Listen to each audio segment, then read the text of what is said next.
കേരളത്തിലെ സഹകരണ മേഖലയ്ക്കെതിരായ പ്രചാരണങ്ങൾ യാഥാർത്ഥ്യവുമായി ബന്ധമില്ലാത്തതെന്ന് cooperative employees welfare board vice chairman advocate R Sanalkumar. ഇത്തരം പ്രചാരണങ്ങൾക്ക് പിന്നിൽ രാഷ്ട്രീയ ലക്ഷ്യങ്ങളുണ്ട്. ഒറ്റപ്പെട്ട സംഭവങ്ങളെ ഊതിപ്പെരുപ്പിക്കാനാണ് ശ്രമം എന്നും അഡ്വക്കേറ്റ് ആർ സനൽകുമാർ പറഞ്ഞു. കേരളത്തിലെ സഹകരണ മേഖലയെ സംബന്ധിച്ച് ഒട്ടേറെ ആശങ്കാജനകമായിട്ടുള്ള ചില വാർത്തകൾ ഒറ്റപ്പെട്ട ചില സംഭവങ്ങളുടെ പേരിൽ വന്നു എന്നുള്ളത് ശരിയായിട്ടുള്ളൊരു കാര്യമാണ്.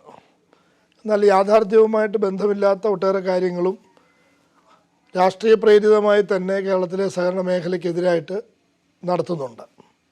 അതിലേറ്റവും പ്രധാനം കേരളത്തിലെ സഹകരണ മേഖല എന്നുള്ളത് രാജ്യത്തെ തന്നെ ഏറ്റവും ശ്രദ്ധേയമായിട്ടുള്ളൊരു സഹകരണ മേഖലയാണ്. അത് പ്രത്യേകിച്ചും ജനങ്ങളുടെ ദൈനംദിന സാമ്പത്തിക കാര്യങ്ങൾ കൈകാര്യം ചെയ്യുന്ന കാര്യത്തിലും ജനങ്ങളുടെ ജീവിതബന്ധിയായിട്ടുള്ള നിരവധിയായ കാര്യങ്ങൾ ഇടപെടുന്ന കാര്യത്തിലും കേരളത്തിലെ സഹകരണ മേഖല വ്യത്യസ്തമായിട്ടുള്ള ഒരു ദിശാബോധത്തോടു കൂടിയുള്ള ഒരു പ്രവർത്തനം നടത്തി ഇന്ത്യക്ക് തന്നെ മാതൃകയായിട്ടുണ്ട്.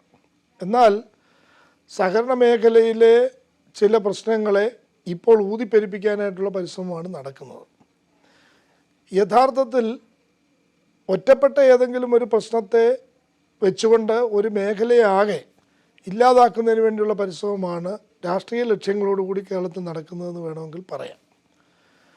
കേരളത്തിൽ ഇന്ന് ജനങ്ങൾക്ക് നിക്ഷേപത്തിൻ്റെ അടിസ്ഥാനത്തിൽ ഏറ്റവും ഉയർന്ന പലിശ നൽകുന്ന, ജനങ്ങളുടെ നിക്ഷേപം മെച്ചപ്പെടുത്താൻ ഉതകുന്ന തരത്തിലുള്ള മറ്റൊരു മേഖലയും ഇല്ല എന്നുള്ളത് യാഥാർത്ഥ്യമായിട്ടുള്ളൊരു കാര്യമാണ്. ഉദാഹരണത്തിന് 8.25% പലിശ ഇന്ന് നിക്ഷേപകർക്ക്, മുതിർന്ന പൗരന്മാർക്ക് നൽകുന്ന ഒരു മേഖലയും നിക്ഷേപ രംഗത്ത് വേറെയില്ല.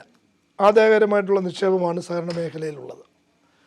യഥാർത്ഥത്തിൽ കേന്ദ്ര ഗവൺമെൻറ് ഇപ്പോൾ ചെയ്തുകൊണ്ടിരിക്കുന്ന ചില സംഗതികളാണ് സഹകരണ മേഖലയ്ക്ക് കേരളത്തിൽ വലിയ ആഘാതം സൃഷ്ടിച്ചിട്ടുള്ളത്.